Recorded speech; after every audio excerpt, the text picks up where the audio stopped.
Welcome once again to my NEET channel NEET Biology. Today we will discuss about the sickle cell anemia.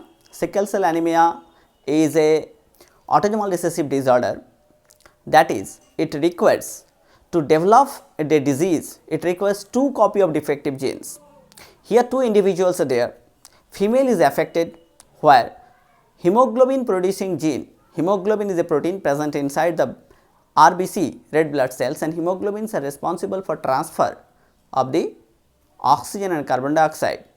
So, this protein are produced by our genes. So, 4 peptides are present as a hemoglobin inside the hemoglobin, there are 4 peptides, polypeptides, that 4 polypeptides are produced by the genes. So, when both the two copy of genes are affected, mutated, point mutation occur in that case, and when mutation occur, then only sickle cell anemia develop. Sickle cell anemia, why?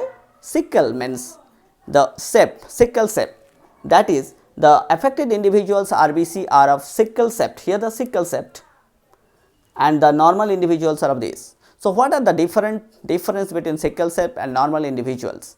So, this one is very important topic, you have to understand that what happened here. This one is affected individual and both copy of hemoglobin genes are affected. S means sickle, that is this individual is homozygous recessive, autosomal recessive disorder, and this one is normal, that is both are normal copy of genes. A, here is a normal copy of gene.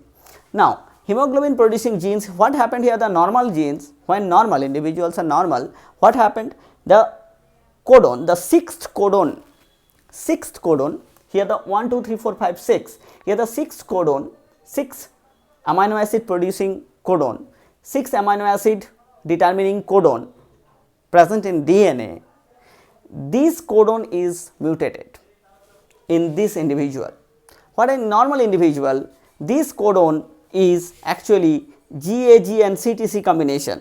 GAG CTC combination. In case of normal, GAG CTC combination, we know that inside the DNA the sequence is present in DNA, and from DNA the mRNA are produced, and from mRNA the proteins are produced. So, this is a normal mRNA codon, and this mRNA codon GAG, this is normal mRNA codon. When GAG is present, the sixth amino acid will be of glutamic acid.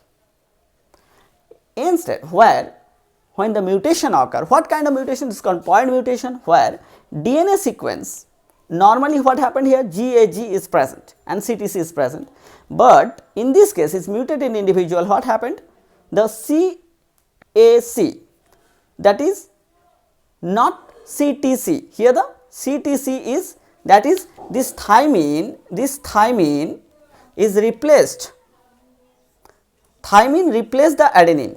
Normally GAG is there, but as a result of point mutation, this thymine replaced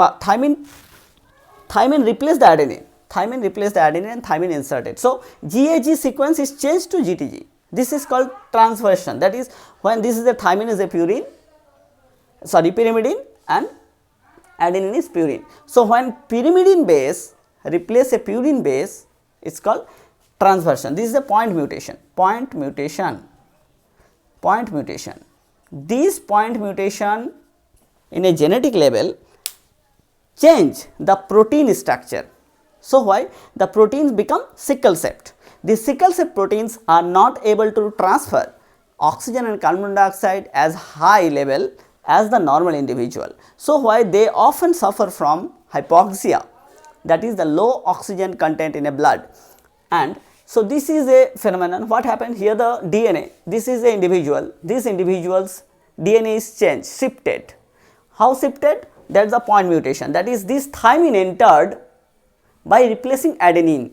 Normally adenine is present here, but adenine is replaced by thymine, this is the point mutation, this is a transversion, and as a result the opposite strand DNA sequence also changed from CTC to CAC. Normally it is CTC, but here the CAC. As a result, CAC produced in mRNA codon according to CAC. We know that in case of C, that is the guanine, in case of adenine the uracil will be present, in case of cytosine guanine is again there.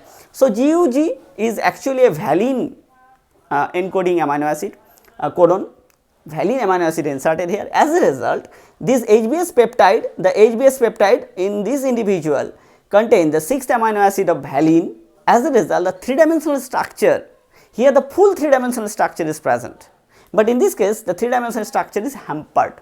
As a result, it becomes sickle cell and not able to carry proper carbon dioxide and oxygen. But in this case, a normal 6th amino acid, their 6th amino acid is normal. Due to GAG, it is glutamic acid, and glutamic acid produces the normal 3-dimensional structure of the RBC. We know the biconvex structure, and as a result, the individual is okay. So, this is a autosomal recessive disorder, that is, if individual are of HbS and HbA type, this individual will be carrier, this individual affected, and this individual in normal. These 3 type of combination is possible in this case, autosomal recessive disorders. So, take a close look of it and take proper information and note down and answer all the MCQs by seeing the video. Okay, thank you.